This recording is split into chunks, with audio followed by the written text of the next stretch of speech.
back. I'm Tedward, and welcome to a very special Bentley. I've been living with this 2011 Bentley Continental GT Supersports for the last week. It has a twin-turbo W12 with 621 horsepower. It sprints from 0 to 60 in 3.7 seconds. With its outrageously fast ZF 6-speed revised from the standard Continental GT. It shifts 50% quicker. It has all-wheel drive with a 40-60 split, obviously biased toward the rear, and monster carbon ceramic brakes. And the Supersports shaves nearly 250 pounds off of the GT speed. Not to mention the fact that it looks phenomenal.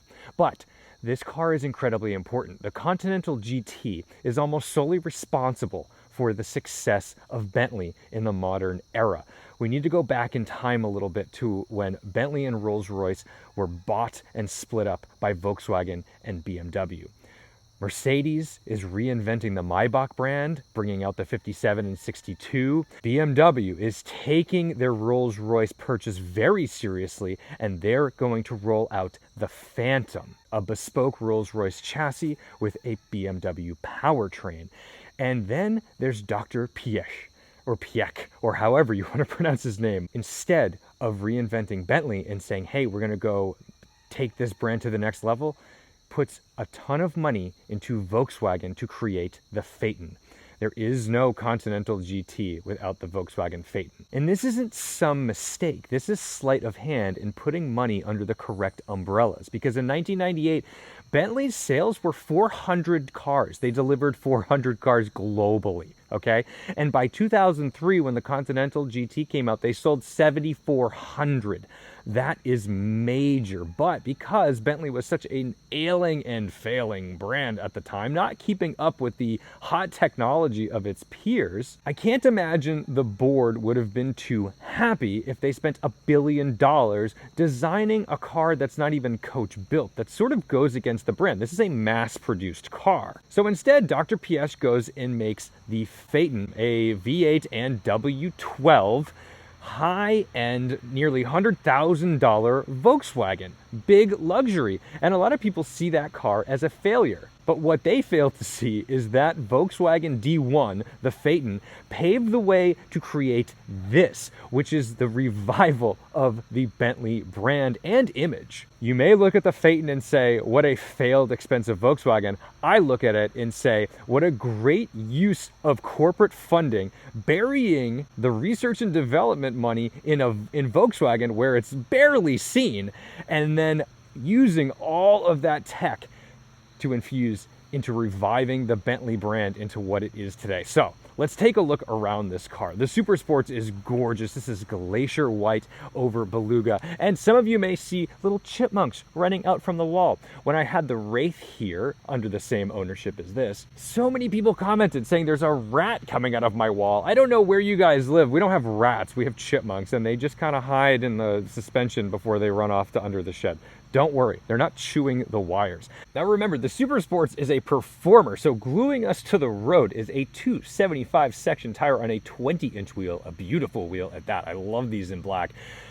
Front and rear. And while the standard Continental GT can't even pull a lateral G, this can pull like 1.2 G on a skid pad. I know it doesn't look like an outrageous athletic performer, but it genuinely is. Back here, we have a pop-up wing, which you'll hear slapping itself back down when it retracts. And in the rear, we've got these beautiful little chrome tips. They're not real though, because if we do the exhaust check, yes, you can see the real pipes back there. So now that we have a history lesson out of the way and the lawnmower has stopped, because here in suburbia, people stagger their lawn mowing systematically so that there's never a single moment of auditory peace. Okay, let's take a look under the hood at this 6-liter twin-turbo W12.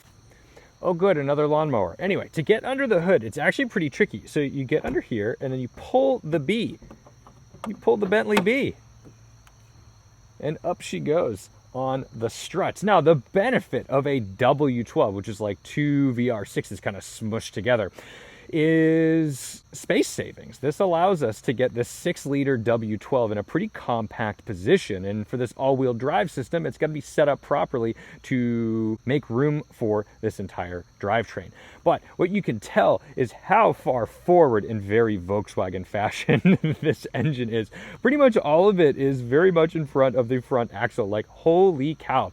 But also, just look how compact this is versus a V12, which would be probably nearly twice as long. I think they did a pretty good job outfitting this Bentley to make it look like a Bentley despite being a Volkswagen design. Now, these nostrils are like my favorite thing on the car. They are so intimidating, and the glacier white with the black contrast looks phenomenal. Let's go around to the back. If we open our trunk, we can use our button here.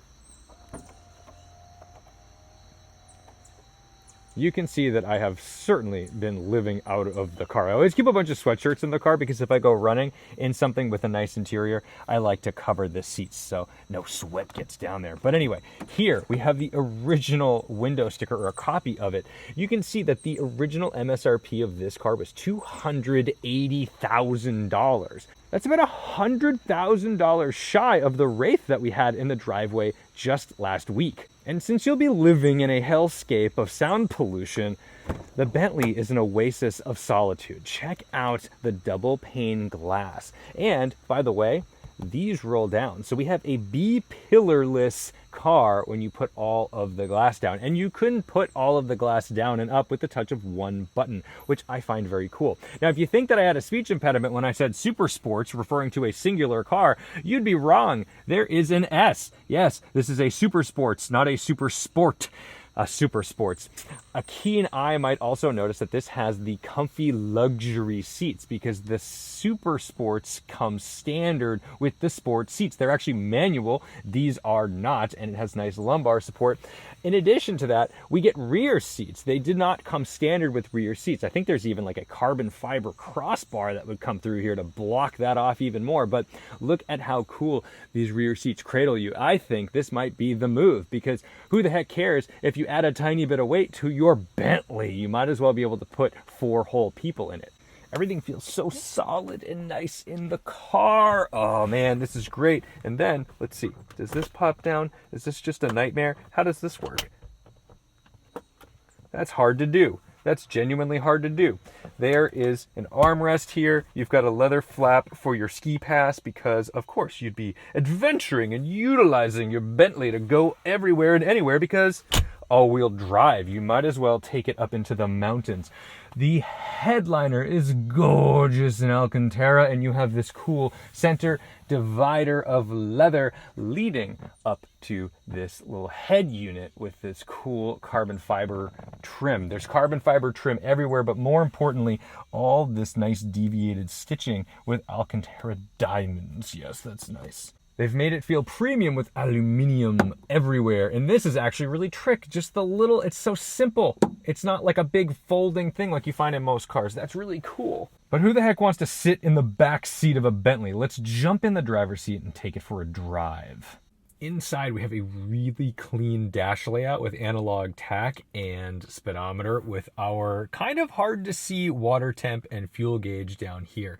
We've got kind of a very Volkswagen-y infotainment unit here that's giving us all kinds of information about the car and our odometer, all that good stuff. But down here, this is where you Phaeton guys will start to feel very familiarized with this cabin. And although we have awesome, nice aluminum things everywhere, this is where the Volkswagenification of the car starts to come true because there's just a lot of junky plastic here. But it does give you valuable information, which my favorite thing is the fact that it immediately tells you what your specified pressures are supposed to be on the 20-inch wheel. So you can say at normal speed, we know 36 required in the back, 44 in the front.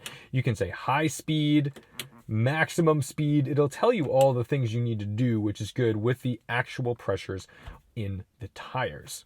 To start it, you could use the key over here, but we have an engine start stop button down here, so I'll put my foot on the brake and hit this.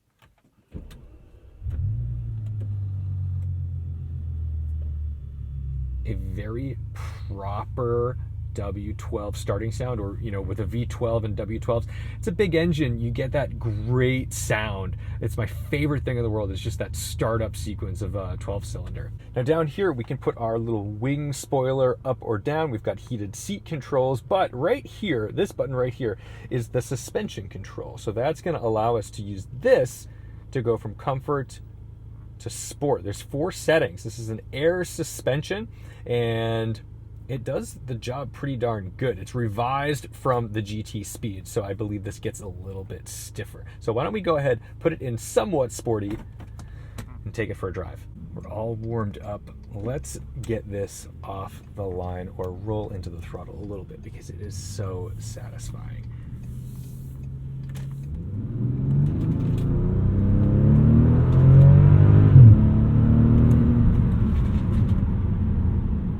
This thing is quick. Now there is a sport mode by shifting down here.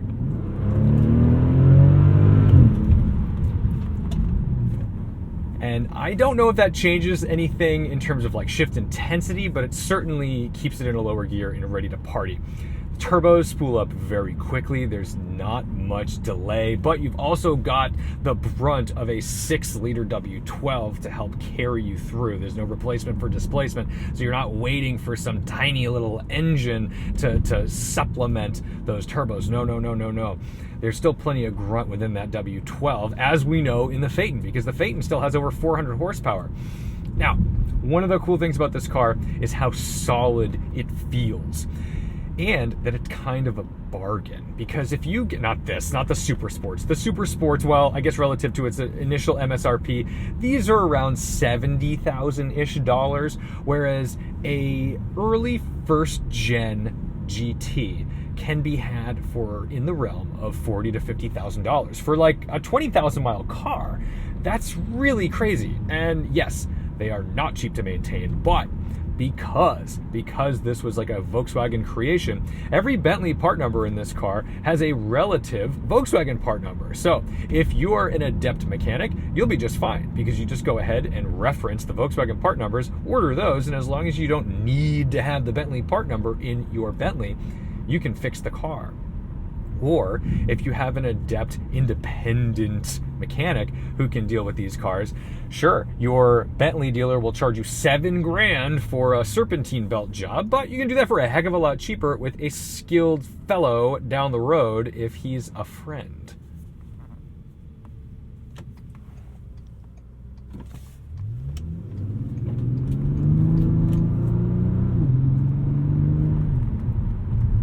It's not a screaming V12, no. The W12 has kind of a gruntier sound. I gotta say, and this might really anger a lot of people, it reminds me more of like a GM 3500 V6. Even a Dodge Caravan kind of has that V6 vibe to it. And the idle is very grunty, it's very aggressive, and it doesn't have some exotic sound, but it's definitely different. It definitely has something to it that lets you know that it's not average, it's not normal.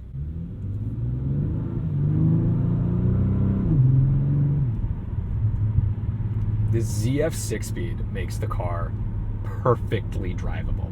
It's pretty good in traffic. It's taller gears, so it's definitely meant to run. It's, I think, at 204 mile per hour top speed, which is outrageous, but not unfathomable when you feel it on the highway, which we'll do in a little bit, but we'll not be doing 204 miles an hour. My apologies. Unless you want to donate sizable amounts of money to my Patreon in order to literally bail me out of jail, because I'll probably be arrested immediately if I do that. And if you know what went into creating the Phaeton, you'll understand why this car is so rock solid and impressive, because some of the specs that were set out for the Volkswagen Phaeton were kind of absurd. One of the things that car needed to be able to do was to drive all day at 186 miles per hour in ambient temperature of 122 degrees Fahrenheit while maintaining 72 degrees in the cabin. Okay? Like, that's an insane thing to do, because it's something that you will never do. However, having the capability to do that and having a chassis and cooling system robust enough to maintain that kind of thing,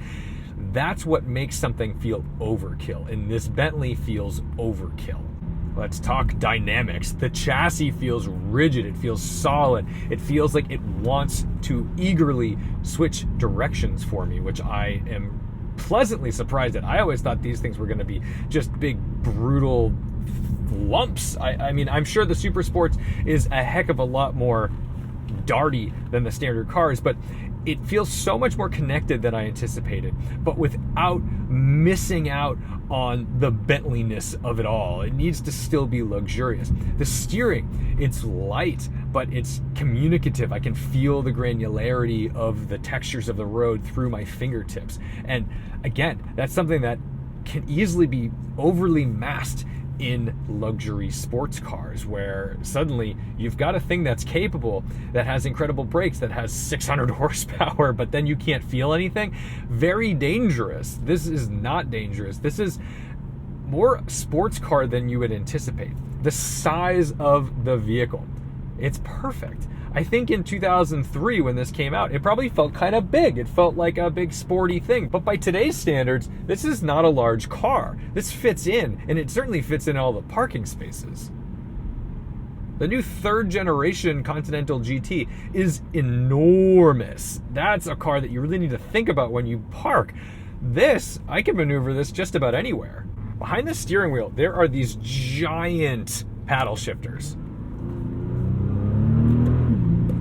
They're huge. They're like hilariously huge, and they actually are kind of inconvenient because this one is kind of where my blinker stock should be, or where I intend to go, so I always have to reach a little lower than I anticipate to get to where I want to go.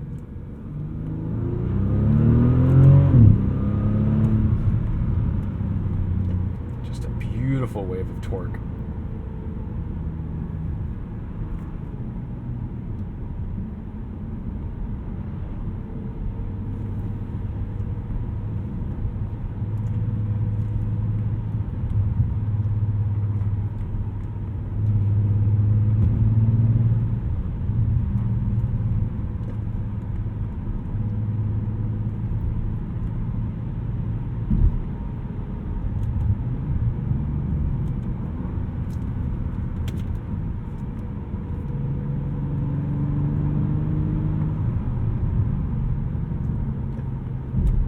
The carbon ceramic brakes feel really good. They require like the slightest hint of heat, to really start grabbing. So maybe the very initial bite, and I'm talking like for just a quarter of a beat, they're not at full blast, and then they just boom, grab. Like this will send you and your passengers through the windscreen if you are not buckled in. These are incredibly bitey stoppers.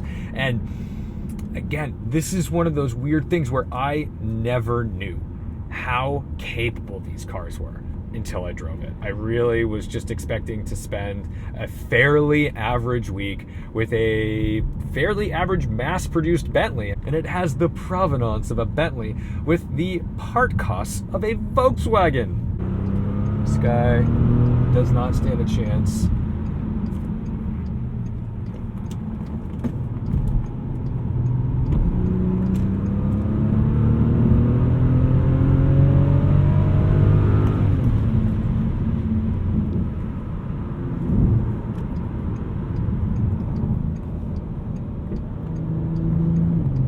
You could cover so much distance comfortably and at speed in this car. And if you're somebody like me who really is bummed that most things today feel super numb and unathletic, or they just are numbers cars, but they don't add up to like a nice, cohesive, enjoyable driver's package, this is for you. This is so refreshing to drive. This is such an exciting thing to handle. I had no idea. This has been like a real shock to me, and I'm going to have a GT Speed to live with next week because I really want to compare the Supersports to the GT Speed to make sure that, like, is it the Continental GT that's great, or is it just this trim level? And I have a feeling that I'm going to still really enjoy the Speed, but credit where credit's due, the Supersports is incredibly capable. Wow, you had a bad time. Oh my God.